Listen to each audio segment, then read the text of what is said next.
Karine, this White House is recognizing Juneteenth, which is Monday. And with that said, the issue of reparations continues to be something that is being parsed out on the other side of Pennsylvania Avenue. And with that said, the late John Conyers started with, a study. Now you have Congresswoman Bush not just asking for a study, but she's creating a resolution to push forward on reparations.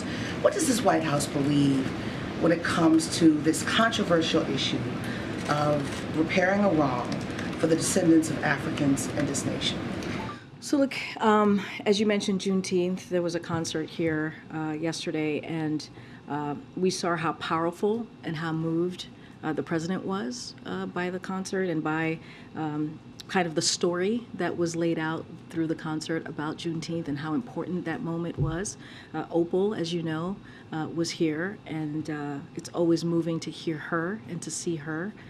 And as you know, the president signed Juneteenth to be the most recent holiday about 2 years ago. So I think that shows from that action. I'll give you more. I think that shows from that action how important the president thinks this moment is, how important he thinks that it is important to continue to lift up the African American community, and he'll continue to do so. As it relates to reparations, I saw just moments ago Cori Bush's resolution. We haven't reviewed the proposal yet. It's a new proposal, so we'll take a look at it. So I can't comment on that specifically.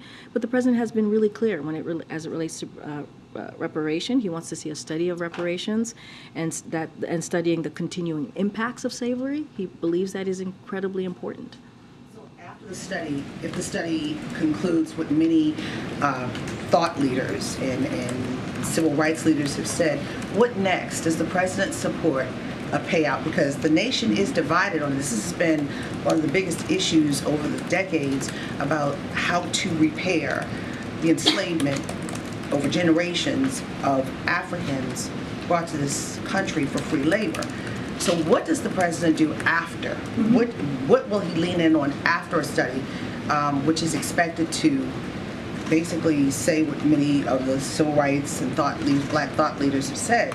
Does the president believe in a financial repair for the descendants of Africans in this nation? So look, I will say this: we got to let the study move forward. We got to see what the study shows, and we got to continue to study the impact of slavery. That is something that the president believes that we need to do. So that's incredibly important.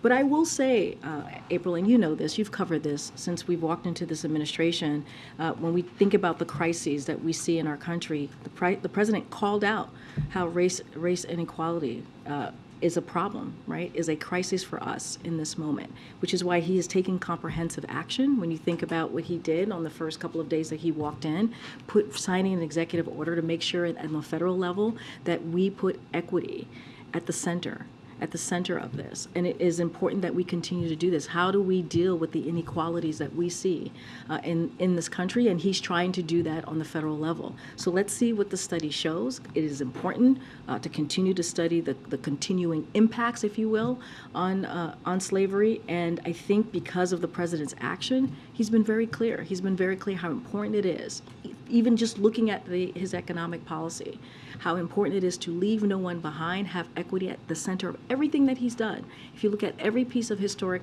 piece of legislation that has passed, that he has signed, it has equity at the center of that. And that's because the president has that in mind, right, to make sure that we have equality, to make sure that we leave no one behind. I'll keep going.